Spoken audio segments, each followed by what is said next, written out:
I'm just going to criticize it. It's 7 p.m. City of Maplewood Planning Commission on May 2025 will come to order. Roll call, please. Thomason present. Alan Ige present. Tushar Desai present. Lou Yang present. John Eads, present. Scott Wolfschlager present. Thank you. Approval of the agenda. Staff, is there any additions, reductions, anything? Chair and Commission, staff does not have any amendments to the agenda as presented. Is there a motion? Agenda. A second? Second. Second. All those in favor of approving the agenda as presented, say aye. Aye. Aye. All ayes. Motion is passed. We will go to the approval of minutes. Is there any questions on the minutes, corrections, changes for the members? Was Paul present last meeting? Yes, he came late. Oh, okay. That must be what popped in my head. Also, that was the one thing I looked at and questioned. Yep. He was true to his form, let's put it that way. Very good. So if So that, Alan moves to approve the minutes, second. Second, John Eads. John, second. All those in favor of approving the minutes as presented, say aye. Aye. Aye. All ayes. Minutes are approved. We will go to item E, public hearing, conditional use permit resolution, assisted living facility, 2615 Maplewood Drive.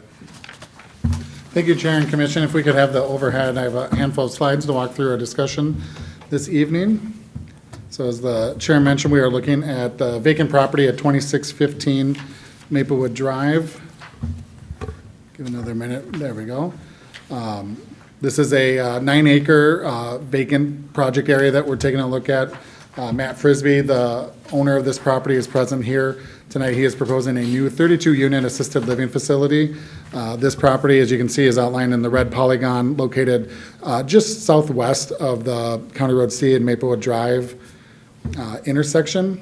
To move forward with this project, a conditional use permit is required, which the commission tonight is taking a look at reviewing, holding a public hearing for. Earlier this evening, the CDRB looked at the design review and recommended approval of the design of the building. The current controls of the site, the comprehensive plan, the future land use plan guides the site as medium-density residential. The zoning is R3, multiple dwelling. Again, as mentioned, the site is currently vacant. The developer had previously proposed a 72-unit, 3-story building for this site, which is actually something that the Planning Commission did not see because the apartment building is a permitted use, which does not require a CUP. So it was mainly reviewed by the design board for the design aspect, but never was required to come to the Planning Commission. Assisted living is a conditional use, and that's why the group tonight is looking at that CUP aspect. So the applicant is proposing this new direction due to construction costs and market conditions. Mr. Frisbee can talk more specifics on that change and answer any questions the commission may have on that. So again, as mentioned, the R3 district requires conditional use permit for assisted living uses. This is a proposed memory care facility, which falls under that umbrella. This single-story project is designed to have less impact on the site than the 72-unit apartment building that had been approved, which would have been 3 stories in height. And the plans do prioritize preserving existing trees and minimizing environmental disruption. Overall, the footprint and disturbed area for this site is less than what the apartment building was proposing. There's also no underground parking, and that also reduces some of the grading that would have been required for that 3-story building. The building itself is proposed. You can see it on the north end of the site here, that darker gray shaded area. That's the building proposed. Is required to be set back 30 feet from the street to the east, which is Maplewood Drive. That requirement is being met, and then it's needs to be set back 50 feet from the north property line, which is also being met. The apartment building, just as background, was required to be 100 feet but there was a north parking lot as well. So while this building is 50 feet closer, it is meeting that setback, but there is no parking lot in between the building and the north property line. And you can see on the landscaping plan, there is landscaping proposed between the property line and the building to the north, and the applicant is also proposing a 6-foot screening fence on the north property line to again provide some distinction between this project and the single-family homes to the north. The parking lot that is to the east of the building is required to be set back 15 feet from the street. Again, that condition is being met. 2 access drives are being proposed off Maplewood Drive to access the parking lot. You can see that on the site plan. And the project overall, this is a large 9-acre site, but the project is very concentrated on the east half of the site. These wetlands that you can see on the green polygons on the north image, again, the red outline is the parcel itself, and then the 2 wetlands, one's completely within the parcel and one is straddling the property line. That really dictates where the footpad or the footprint and the building pad of this building is located and being able to access Maplewood Drive. The wetlands themselves are managed B. They require a 50-foot minimum, but a 75-foot average wetland buffer. The apartment project that had been proposed in the past was meeting this standard. This project will also meet that standard. The environmental staff is asking for more information on the buffer averaging to make sure that all those wetland buffer requirements are being met. And before any permits are issued by the city, that standard will be ensured to have been met. The majority of the project area is in the shoreline overlay district for Coleman Lake. That has a limitation of 30% impervious surface, so you can't exceed that. This project would encompass 11% of impervious surface. So it's a slight reduction than what the apartment project had. So that easily, based on that standard, is meeting the shoreline requirements. Again, these are the building elevations. The design board took a closer look at this earlier this evening. The building is approximately 25 feet in height. The building will have predominantly the colored siding panels and a brick facade with a darker color, the iron spot, and a pitched shingled roof. Trash enclosure is located on, will be constructed of brick and located on the south side of the property. And any mechanical equipment will be situated either on the rear of the building or screened on the partially flat roof to minimize visual impact. It is in the conditions of approval that all mechanical equipment, whether it's on the ground or roof mounted, will have to be screened per ordinance requirements.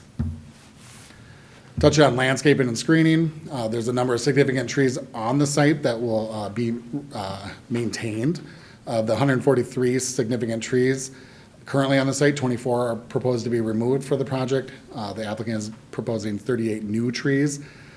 This meets all tree replacement requirements. There are no additional requirements from the applicant to meet any of the city's replacement requirements. In addition to the trees, numerous shrubs and perennials will be planted around the building. As I mentioned, a 6-foot fence in the north property line, again, to provide additional screening and barrier between the project and the homes to the north. Notifications for tonight's public hearing were sent to properties within 500 feet. Similar notices, not public hearing notices because it didn't go to the planning commission, but project notices and letting them know about the process and the project itself for the apartment building were sent in 3 different times since 2020. So this is the first time for a public hearing, but again, same neighbors have been noticed every time a project has come up. So there's definitely knowledge within the neighborhood that a developer is looking at utilizing this site. Tonight, the design board reviewed design, and then right now the planning commission is reviewing this project and holding a public hearing in a few minutes. Both groups are making a recommendation to the city council, which is tentatively scheduled on June 9th to take a look at this and make a final decision. With that, staff is recommending approval of the conditional use permit resolution that is on page 9 of your packet. The front page is the recommended action on the staff report to construct a new 32-unit memory care facility at 2615 Maplewood Drive. I'm here for any questions that you have of staff. As I mentioned, the applicant is here, and then the public hearing will be coming up. Thank you.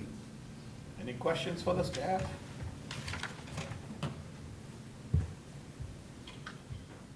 No? I will open up the public hearing. If there is anyone that wishes to speak about the subject matter, please come up to the podium, sign in, give us your name and address, please. Well,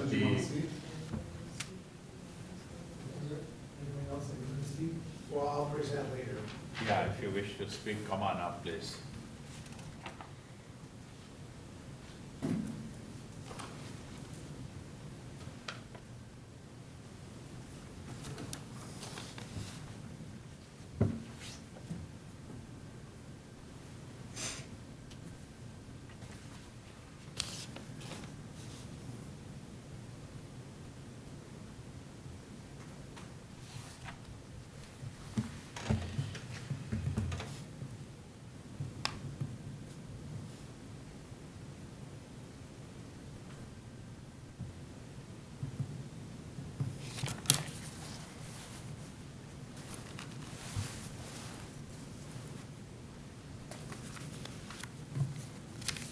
My name is James Nygaard, and I live at 1110 East County Road C, so I am adjacent to the proposal. I have a couple of questions, and I'm interested in knowing exactly when this is. I have had a conversation yesterday with Matt, but I'm interested in knowing just when the building will be started and when it will be completed.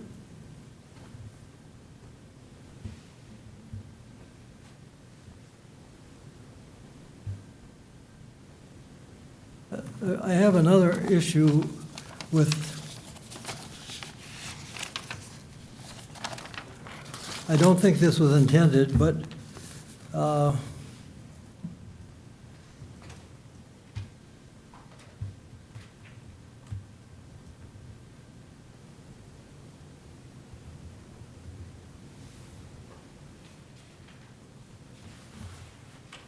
Matt indicated in his letter here that he has been in contact with all of the adjacent people, and he said he has,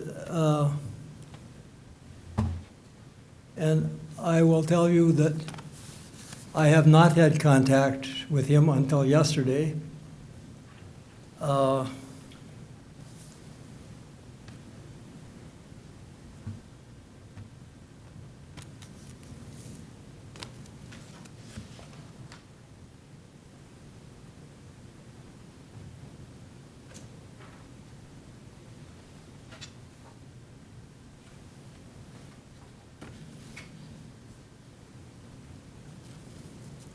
I'm not sure if, is this, I thought I saw somewhere, is this a conditional use permit?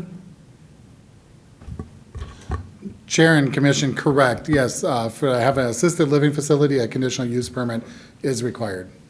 It is? Yes, it is. Okay. Is there, I'm not quite aware what a conditional permit means. Could you tell me what, as suggested with this proposal, what does a conditional permit involve? Conditional use permit normally refers to the fact that this area is zoned R3 for apartments or high density, and we are making a building that is not fitting the zoning that was already established for that place. So this is different from what's, Like Michael explained earlier, it was supposed to be a 72 Units? unit apartment building. Medium, high density or medium density? Medium density, density. right. So they changed from a medium density to a totally different nature of the business. So I'm that's not what- able to hear you very well. Chair and Commission, if I could just interject. So Okay. every zoning district has a list of permitted uses that can essentially set up, and the city has said through its policies and rules, these are uses we've agreed can happen here without really getting additional approval. So you have permitted uses in one column, and then there's another column in each zoning district that are conditional. So the city council, through the ordinance, has also said, these are uses that are appropriate for this district, but there might be other things we need to mitigate for, whether it's noise, hours of operation, screening. So while in a zoning, R3 zoning district, apartment buildings permitted, that's what we're saying that policy is for. Also, assisted living is a use that's appropriate, but it's a little different. And so there's a conditional use permit requirement. So groups like the Planning Commission and City Council get a chance to look at it and attach extra conditions, like if there's a parking shortage, more parking will have to be added because assisted living is treated different from parking than a multifamily is. So it's not putting in as much parking that we would otherwise see. So that's an opportunity for the city to take a closer look at a project and see if there's extra items that need to be part of that permit to help mitigate that use. Okay, so you're saying, if I understand right, you're saying that the city has looked at it and basically it's approved this conditional use. Chair and Commission, no, it's not approved until the City Council makes that action, but the city code has said an assisted living facility is appropriate for an R3 zoning district as long as it gets approved with a permit from the City Council, and that's part of this process here today. Okay. I have another request, and that is, when these proposals come through, I think we should have a longer time frame to look at it. I did not, I don't know exactly when it was sent out, but I did not get very long to look at it, and I am frequently away from home. And so I would request that I be given 30 days' notice. I did not receive any notice that there was going to be a change until I received this. And I did not receive this in a very timely way. Chair and Commission, so our land use applications have timelines that are determined by state statute. Yes. So there's something called a 60-day rule, so the city has to provide a yes or no to a land use application within 60 days. And that means we have to facilitate all this process, which includes notifying the neighborhood, holding these meetings, city council review, can be extended another 60 days, so there is some leeway there. Part of those state statutes also say the city has to provide a 10-day notification for a public hearing. So tonight is the public hearing. Property owners receive that letter more than at least 10 days. The city does send it a few more days than that. So the city is following those state statute procedures that are laid out for land use application review. Okay. If it isn't being done, I would request that that be done, not only for this one, but for anything you approve in the future. Give the people a chance, give the neighbors a chance to review it. I look at this proposal, and when I'm looking at it, I assume you have the same thing that I do. Yes, we do. I can't read the fine print. Can all of you read the fine print on this? Yep. You can? Okay, I can't. Chair and Commission, just again for context, there is a link, so the website has the full plans, and there is contact for myself or the Elizabeth, depending on who's sending that out. So there's always an opportunity. I've talked with James in the past, not specifically on this one, have we connected, but there's always the opportunity to contact city staff directly. And just for additional context, the developer is under no requirement to have reached out to the adjacent neighbors or have any kind of meetings. I do know that Mr. Frisbee has been reaching out to neighbors, and it sounds like they connected with Mr. Nygaard in the last few days. But I know Mr. Frisbee has been working to reach out to those neighbors. Yesterday, not in the past few days, yesterday. And it was at my phone call to him. Question for you. Can you hear me? Question for you. Are you aware that that there is a property, land around adjacent to you that is due for development or redevelopment? That I what? Are you aware that there is a vacant lot adjacent to you? I don't know. Okay.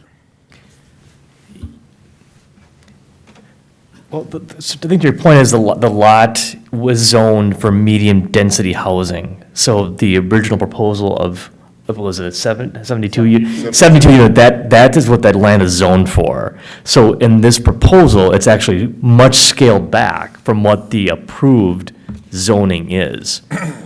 I understand that. Okay, and then you had a question about the start and finish of the project, which we didn't, that was your first question. Do you have a, Mr. Do you have a? Okay, so that'll be answered in his presentation, okay. So that was your first question, I want to make sure you get that answered. So the project was approved before, it was approved twice, but it's been a long time, and this is a completely different project. That is exactly what we are saying. So I understood that there was development proposed, Okay, but it was proposed two different times, and it was by extension, maybe Matt could correct me if I'm wrong, but I think it was initially proposed about 6 years ago, okay. and then renewed and then I would have expected when it was going to be changed. Now, I think some of my neighbors were advised, but I was not. And I'm saying, I just think it would be more fair to give it, you're saying you need to have this whole thing done in 60 days? That's the state statute. Is that what I understood? That is the requirement by the state. Okay. I think if the city requirement is only to give 10 days' notice before the meeting, that's not a very good time to consider. Particularly, in my case, I could easily have been gone for a week or two, and I wouldn't even know about it until I got back. I'm retired, so I don't have a steady job. And I pick my time to, so if you had sent me this in the mail, I don't think that's a fair proposition. Chair and Commission, from a staff perspective, understand the residents' concern. Yep. And the point is well taken. Like I said earlier, the city is following the state statute rules for land use So applications. I would advise this group to ask for more time for the people that are reviewing it, the neighbors. All right, thank you. Would you like to come up and address the council, commission, please? Sure, I'm Matt Frisbee with Frisbee Companies and Frisbee Properties. We've owned this land since 2020, and I think in 2020 or 2021, I came in front of the Architectural Review Committee just because we did stick within the R3 with the 72-unit building there, and then we came back every 2 years. We were actually here last fall, I believe it was, for our last extension. And so what's happened in the meantime, we've reran our market study, determined that the senior market is. Okay. So the senior market is quite strong, as is the multifamily too.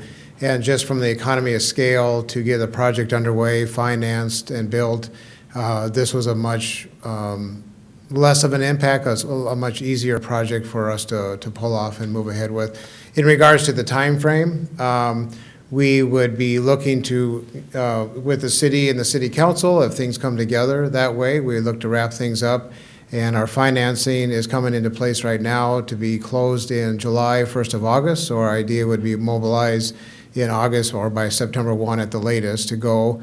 It is a 12-month construction build, so we'd be hoping to open by end of summer or by September 1 of 2026. So that would be our time frame. I would like to clarify one statement. I didn't say in my documents that I reached out to all neighbors. I reached out to the neighbors, and there was opportunity to talk about this from a less of an impact versus that 72 unit with underground parking. What did we have there? 140 stalls of parking and all the different things. So I appreciate James talking to me yesterday. He actually called me, and I appreciate that from him. And we are talking about the trees there removing some dead trees and different things in the buffer. So we've tried to be a good neighbor, and we want to continue to be a good neighbor. So we'll continue to talk and be working with the neighborhood there too. So just to clarify that. That's good, thank you. Does anybody have questions for Mr. Frisbee? I have a question, Mr. Frisbee. Ebenezer is going to actually run the facility? Correct. They'll be our manager. They're not an owner part of it, but they're our manager, correct? Right. So one of the, always the concerns with these assisted living, while there's very few seniors that would have a vehicle, the number of employees to resident ratio needs to be taken into consideration. Do you have any idea of the resident to ratios situation for staffing that would be using those 28 spaces? Sure, great question. We have 22 FTEs, so that's considered, round the clock and different times. So the daytime would be the busier time, and that'll have 6 to 7 employees on site during the day. So that'll include the chef, the director, the marketing, the nursing. And then in the evening, that comes down to about, I'm going to say 4 or 5, and then the overnight is about 3 or 4. Excuse me. So the amount of parking that we're showing here between that and visitors has been ample on past projects similar to this that we've worked on. And then keep in mind that none of the residents will have cars. None of them are drivers. Any other questions? Do you have any similar development within the city of Maplewood or somewhere close? Yeah, not within Maplewood. We own the Arbor Glen and the Fields in Lake Elmo. That's 144 units of assisted living, memory care, and independent. And then we have 88 units over in River Falls, Wisconsin, that just opened. All 3 of those are managed by Ebenezer Care as our partner, and we're doing another 24 units over there. That'll start this summer also in River Falls. And then we've also owned and then sold projects in Lakeville and in Coon Rapids. And then as an architect, we had Frisbee Architects for years, and I'm the architect on these projects. I've worked on over 80 senior facilities in the Twin Cities and Western Wisconsin area. It's kind of a passion. And so we have ownership in some, and then we're just the architect and planner on others. Thank you. Any other questions for Mr. Frisbee? None? Thank you. Thank you. We will close the public hearing. Commission members, any other questions, comments for the staff?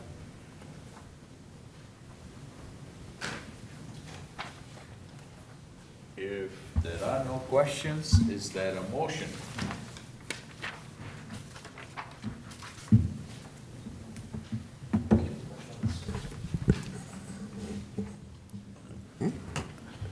Chair and Commission, if we could, I'll bring up the last slide that shows that staff is recommending.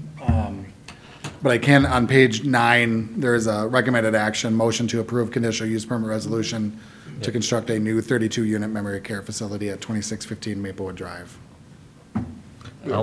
I'll make the motion. Motion to approve a conditional use permit resolution to construct a new 32-unit memory care facility at 2615 Maplewood Drive. Second. The second. All those in favor of approving the proposal as presented, say aye. Aye. Any noes? Motion passed. Public hearing is complete. No business, board and commission roles and responsibilities discussion. Chair and Commission, I'll kick this off. And just to kind of close the loop on the last item, I just want to make sure that everyone knows, City Council will review this at a meeting in June, likely June 9th. So that will be posted on the website and agendas. So looking at board and commission roles and responsibilities discussion, the Assistant City Manager, Mike Darrow, is with us tonight. He's making a stop at all the city's board and commissions to facilitate a discussion about just how our groups are operating, what's working, what questions are out there, what could we be doing better. This is on behalf of the City Council that ultimately wants to know this information. Are there ways that we can be doing things more efficient? And just making sure that from a city staff, from City Council, from applicants, residents, that everything is working as efficiently and effectively as possible. So with that, I'll pass it to Mr. Darrow, who will lead this discussion. Thank you, Michael, and good evening. Thanks for having me. First, I want to, on behalf of the council and City Manager Sable, thank you for the work that you do. It's really important work, whether it's a formal public hearing or some type of development plan or compensation comprehensive plan amendments, those types of things. We really appreciate the work that you do. On April 28th, I met with the council and kind of highlighted to them the overall purpose and roles of our boards and commissions. And before we kind of go into the next step and look at specific elements of efficiency and terms and all of those kinds of things, we wanted to present to each board and commission to hear from you. And then I'll report back to the council sometime in July, actually the last part of June or sometime in July, with our feedback. So I just started this evening, met with the CDRB, and tomorrow night I'll be at the park board, and I'll finish up those conversations in June. So I wanted to start with the question of efficiency. So tonight was a great example. We had one application went to both the CDRB and the Planning Commission, and I wanted to highlight the same question that I asked them is, looking at these projects, is it beneficial to have potentially one group that certainly will look at things from the design perspective and the planning commission, or do you feel like it's really important to have two different groups? So I want to open up, there's no wrong answers, and I wanted to see what your thoughts were on that first question. I can start out. I'm been here for 22, 23 years, so I've seen a lot of changes in the city of Maplewood.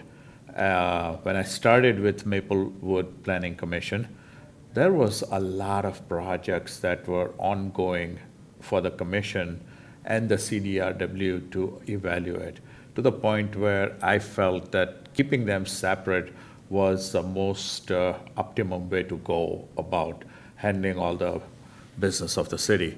But as the city is filling up, we are doing infills most of the time, very little new development to be had. So if you look at the trend, we used to have 2 planning commission meetings a month. We have gone down to 1, and it seems to suffice the needs of the city's needs. So that also is an indicator that there isn't that much work involved for this commission. I'm also looking at the trend over the years that we have a tough time filling the commission member spots. And I think CDRB is still short, isn't it? Or do you? We're fully staffed. You are finally staffed? Okay. So it took a while, right? And even for us, it took us a while until we got Scott to join us. And before that, we had another person leave, and we had to fill that. So it's an ongoing issue that is always in our face all the time. So on one hand, I feel there is a need, or there is a good possibility to combine the two. On the other hand, staffing is really the big challenge. And I personally believe that there should be some continuity in the members that are on those commissions. If you don't have that continuity, people have to learn and understand what is expected and what needs to happen in those 2 commissions, and it's not necessarily something that happens overnight. So that's where that challenge comes into play. Let's just say you take this commission, and we have got 3, 6, 7 of us, and you say, okay, we'll go to 10. Are you going to be able to sustain 10 or not? Really is the real question. So it's really a toss-up in my mind whether we should combine the 2 or leave them separate standing entities. I think, being on both right now, and as I mentioned at the last meeting, Yeah. I do think there are 2 different scopes. There's the design scope, which I think that we spent a lot of time on the master sign plan, and I think we need to keep a commission to adhere to that. And what I said before is the public sometimes doesn't understand the difference between both commissions, and they come in and sometimes the same public comes to give feedback on both. And maybe, you know, to your point, maybe the Community Design Review Board is every other month. It's it's looked at as is it a Zoom meeting? Is it more of a virtual piece that, because there are people that have more of a design background in that, is it something that meets here and presents here every other month? I mean, there are ways to make it more efficient, I think, because sometimes the meeting is 8 minutes, so, and there is not much to cover. And to your point, maybe the commissions are, right-sized depending on attrition. And I don't know.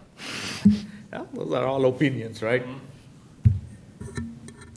I would just go back to what Deshar said about the learning curve for this commission. Is I'm fairly new here, I think 6 years, and I still feel like there's still quite a bit of a learning curve to kind of understand the dynamics and the importance of this. And again, I don't have that history but I think we're kind of right-sized. And the fact that the CRB meets prior to us meeting, it's almost like we're meeting together in a weird way because we're back to back. So if there is an issue with some of the design issues, then we're aware of it as our meeting starts and can also kind of address that. And you're actually sometimes getting input from both, even though we're two separate committees, but we all are getting the same information on the same day, and possibly their meeting kind of takes some of our questions we might have had about the design review, and we can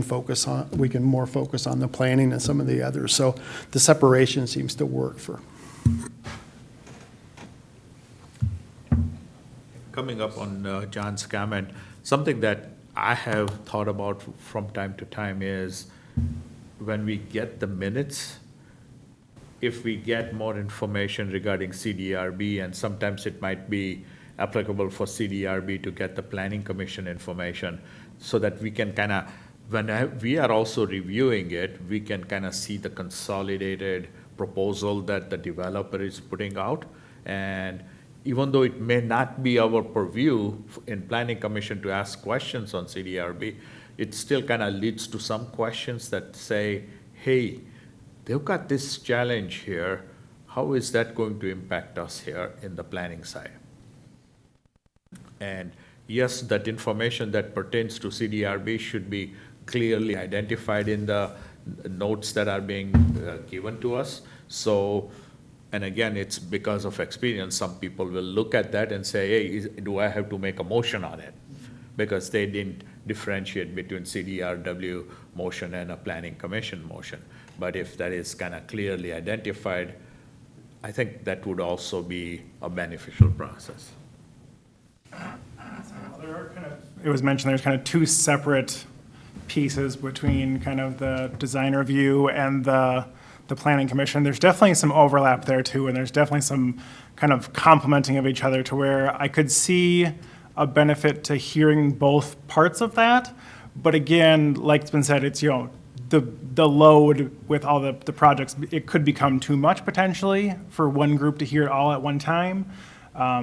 So I can see a benefit of keeping it split up, but there's also a kind of a complementary part of the two boards together to where I can see there being a benefit to hearing both parts of that. I would say that from planning perspective, the physical part of it, the land use, it has to be approved. You have to know what is going there. You have to know what is in the ground. The design is what is coming on top of what is being approved. So there are two different things, as far as I'm concerned. If the land use, what is on the ground, is not being approved or it's not suitable for a kind of a design, the construction or reconstruction will not take place from the city, right? Yeah. So it's the planning first, the physical part of it first, than the aesthetic part of it. Mm-hmm. That doesn't make more. But the physical part of it, in terms of looking at the details, I was just telling you that, I didn't see, from this presentation, that I didn't see the east, west, north, and south, that a layman can look at, say, okay, what side of the road is the building going to face? Is it County Road E or is it 61? It doesn't, it has to be from a layman standpoint that you can see that, oh, this is where it's going to face, especially for those people that are being contacted that live in the area. It will give them more understanding. And another thing is that from the planning perspective, I think the last time we had this bus tour, after the tour, we sat down back over there, we had some constructive discussion.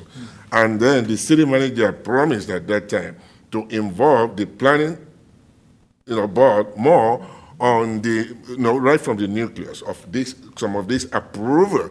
And some people were, because we had some very, very constructive discussion about what is going on within the city. Like you said, John, you need to have the experience, it's city-based. You need to be able to cover this city. You need to have the experience, what is going on where, here, and there. From my perspective now, I think this evening discussion, I will say they are lucky. One story, they are lucky. Consider to 5 stories, If you want to be 5 stories, they'll be crying here, But it's one story, so they are lucky, So that is, that's my comment. I would say on the retention piece, it's if someone new is looking to join a commission or a board, if they're seeing a meeting for 2 or 3 hours a month, that might be a turnoff. If it's an hour commitment every month, give or take, I mean, that's a little more appealing to some people, I think. So it may be a detriment, but for the most part, I can understand the design side and then coming over to the planning commission too. So it takes a little bit of time to understand all the bits and pieces, for sure. But like Tom said, it's 2 different scopes. It's sometimes we need that separation for the work that we're trying to do. And we are also kind of that last stop before planning commission, so it may be harder to do the design, or before the city council. Yep. So it's harder for the design piece to come after, and we make our recommendations and things like that, so. So another question, and you all kind of alluded to it, is getting members, getting community members engaged in the benefits of serving.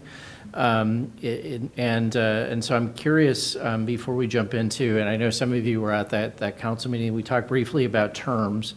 And I want to underscore that we're not coming in saying, hey, it's going to be like this. I really want to hear from you on what you think the city might be able to do a better job of, or maybe what the struggle might be in getting new members involved in the important work that you do.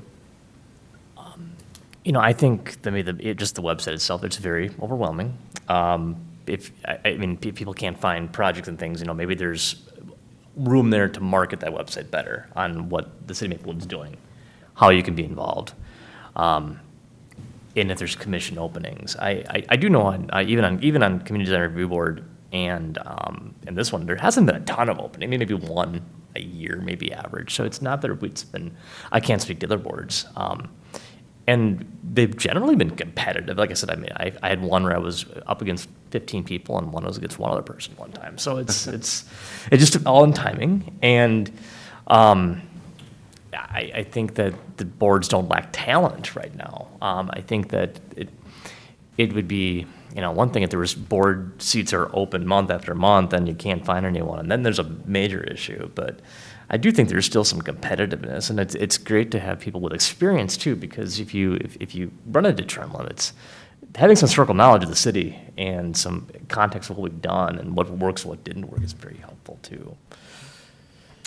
Also, when it comes to recruitment and retaining members, this is now going back 15 years or so. There was much more of appreciation handed out to the members. Like there used to be a reception for members. There used to be shirts given out to members with the Planning Commission and the City of Maplewood name and the maple leaf logo and things. Those are small things, but what I'm looking at it from the perspective that if I wore that T-shirt and it happened to me, I go to the community center to work out and I wear that T-shirt, people ask me questions about it. So it becomes an indirect form of advertisement, right?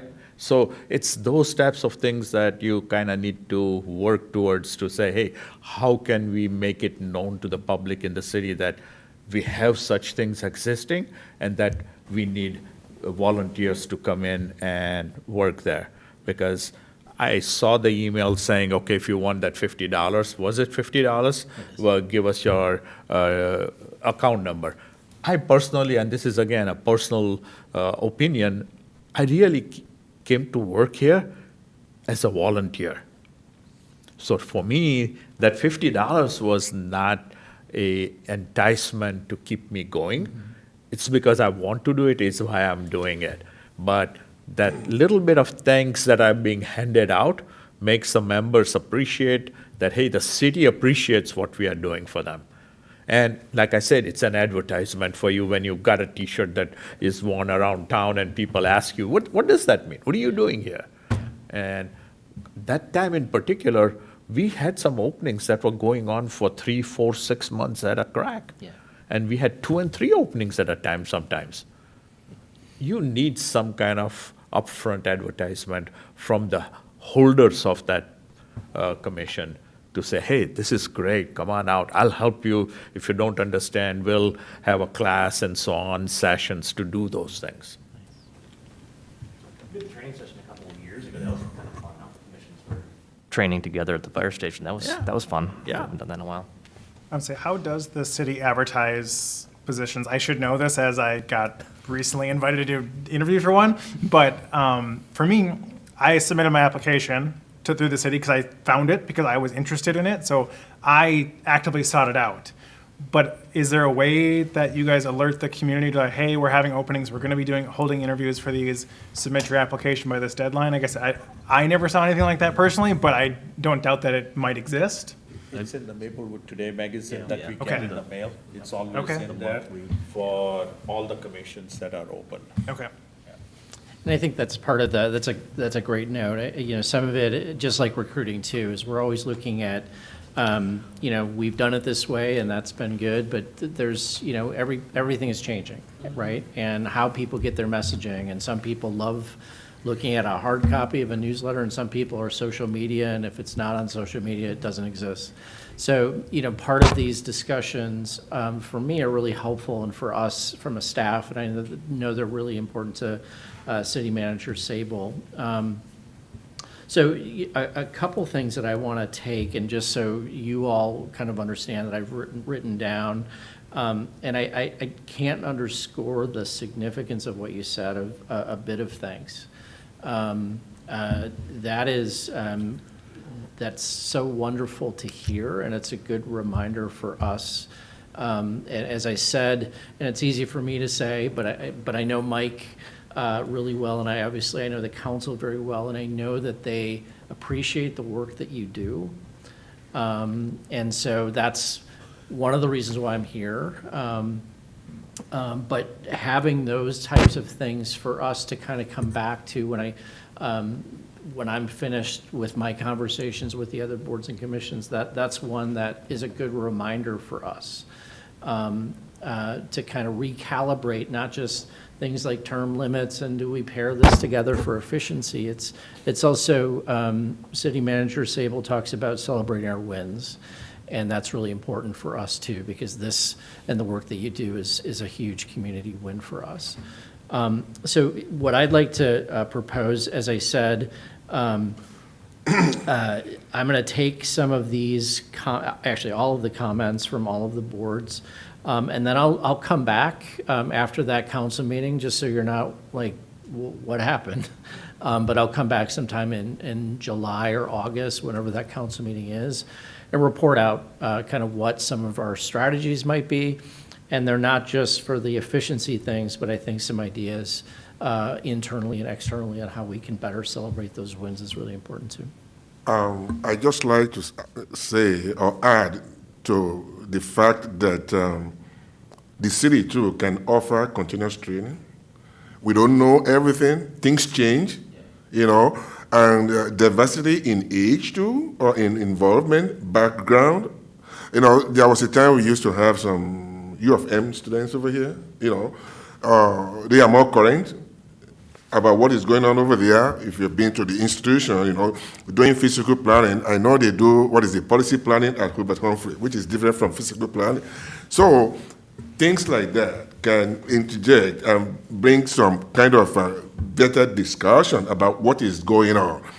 As far as I know, when you are involved in physical planning, I continue to say physical planning so that people will know that it's physical planning. If you have the comprehensive picture of the city that you live in and you involve in it, you want to see it to thrive, you know. Maplewood used to be what? 3M campus. So things have changed and things will continue to change.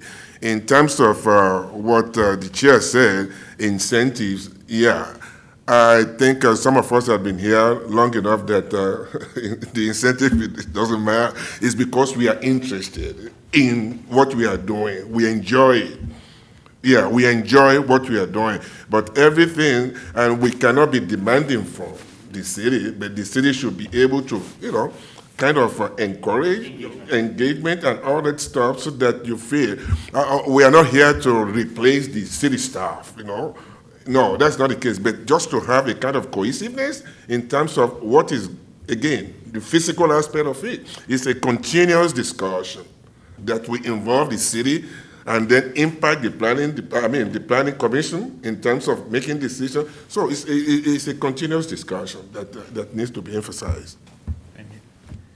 And if you look at the bus tour that Al started out with, that used to be done almost every year in the past, and then it went away. And I still believe that that bus tour is extremely valuable for everybody concerned in learning what's going on in the city, what's to come, what's not to happen, and so on. And the good part was when we came back and we were enjoying the sandwiches and we had the discussion with the city staff and the city council members, that was very fruitful. My only ask is, there were some commitments, verbal commitments made, said, we'll get back to you. That's a damn good idea. We're going to follow up on it. Yep. You'll hear about it. But then nothing happened. Okay? So that follow-up is just as critical as the first phase of having a bus tour and giving us a download on what's going on in the city. If there is no commitment and you don't commit to anything, then that's fine too. But the thing is, if you commit, then you got to at least come back with some response saying, hey, we looked into this thing, it's not happening. And I, for one, and I'll speak for myself, that during one of these planning commission meetings, you take 15, 20 minutes to give us an update on some of these discussions that we have had. That's great, because that educates us for future projects that come down the line. Thank you for that feedback, and it's important for all staff, for us to remember, those key elements too, of recognition, follow-up, communication, and so I really appreciate the feedback. I will say that we will follow up. I do intend to come back sometime after the council's meeting over the summer, and as I said, I'll forecast out what City Manager Sable, our council, and staff have to say based on those comments. But as I started, thank you so much for the work that you're doing. I really appreciate it. Sure. Yeah. Okay, anything else? All right. You could come and be in the audience too. I mean, it's nice to see faces that are friendly. Okay, if that's, new business is over, there is no unfinished business. Anything from the commission members to present today? None? Staff? Chair and Commission, staff has nothing further for you tonight. Okay, there are no visitors to talk. We will adjourn the planning commission meeting at 7:55 PM. Thank you all. Hey, Michael, what is that big pile of dirt across from this?